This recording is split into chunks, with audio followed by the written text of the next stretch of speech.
Yung mga manok pod, mga itlog. Og 12 ka buok.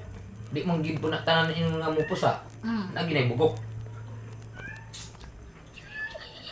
Baktin og mga ang baboy og mga anak. Di mo pod ingon nga tanan gid po na.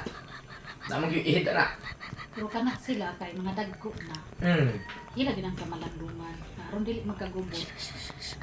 Natural ng chismis, pero kamo ra sa inyong pamilya. Nga Mga istorya nga. di lagi daw kay na gawa sa isa ka silingan nila nga ang anong istorya. Nya pag-abot sa pikas, mas nilala pa hinuon. Kaya kung ano to. Kuha. Kami nga na ang mismo diri sa balay, wala may kabuhi nga ng istorya. Oh, man ako ilang sig pangutana kay. Ito man. Kalak. Kami dito sa balay. Maiyapo yung Mo na anak. Maiyak yung bi. Ambot.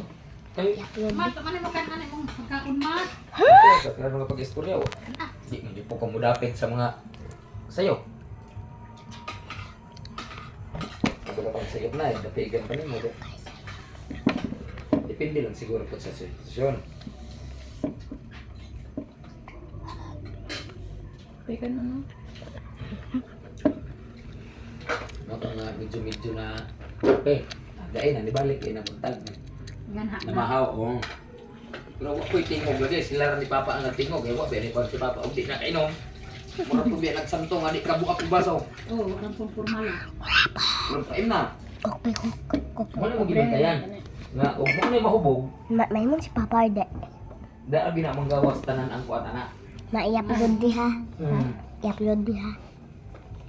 Pero di ganin na kainom, amor nag kuan lagi nga di ka buak og baso. Kaon pa ko.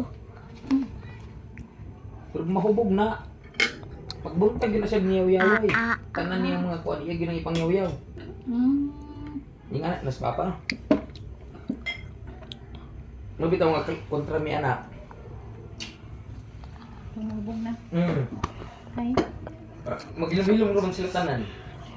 Bisa kung saan ipang isgot, abot na itong mga daan pa nga mga kuan ba? Oo.